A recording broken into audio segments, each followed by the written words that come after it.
Every morning before dawn, thousands of pounds of fresh seafood are offloaded from boats at the largest auction of its kind in the country.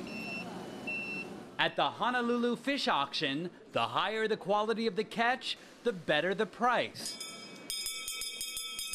With some ahi tuna going for as much as $1,000 each. 90, 80, 70, 60, 40, 30, 40, 10, 9. Their catch ends up at restaurants and seafood counters across the country, from Whole Foods and Costco to Roy's. So we're trying to deliver the best possible product. These guys risk their lives to go catch these fish. But an AP investigation has found that the undocumented foreign fishermen who catch those fish earn very little money and are confined to their American-owned boats for years at a time. While not all boats suffer from poor conditions, AP found instances of human trafficking, active tuberculosis, and low food supplies. Most of the fish caught and sold in Hawaii is done by the use of exploiting migrant workers in what looks to be a human trafficking scheme that's legitimized by our own laws. About 700 men work in this unique U.S. fleet without visas. A federal loophole allows undocumented fishermen to work on the Hawaii fleet as long as they remain confined to their boats. They have no wage protection and little legal recourse. Some only make 70 cents an hour, working up to 22 hours a day.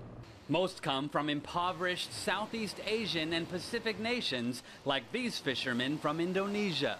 The worst one was the last boat I was in because we didn't take a bath for 1 week, and it was really difficult to get time to go to the toilet. Even when the boats are in port in Hawaii, the men are not permitted to go ashore. Instead, captains are required to keep their passports with approval from federal agents. These Indonesian men escaped when their boat docked in San Francisco and were granted visas designated specifically for victims of human trafficking. Merasa kurang dimanusiakan. So I felt that I was not human. Yeah.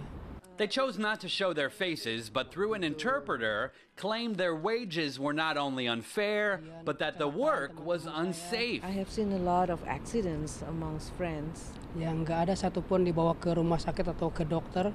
And the captain did not bring any of them to the doctor. Kemungkinan saya akan meninggal. Because if I keep on staying in that boat, I think I will die.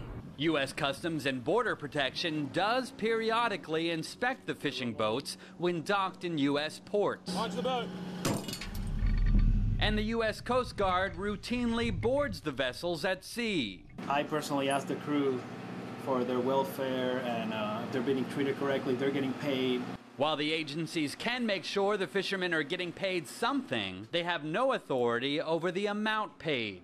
This fisherman says he nearly died earlier this year when his boat sank off the coast of Hawaii. Others have been killed, falling overboard, or in knife fights. Because we want to make a living for our family, children, and our future. So we have to face it. A spokesperson for the National Fisheries Institute, which represents about 75% of the U.S. seafood industry, told the AP mistreatment of workers and failure to provide for basic safety and hygiene is unacceptable. And, regardless of workplace exemptions, is illegal. Costco said it was investigating the issue.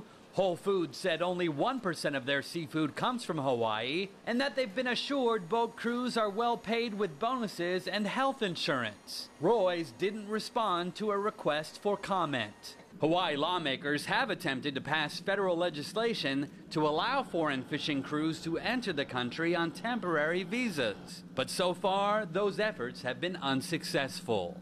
Haven Daily, Associated Press, Honolulu.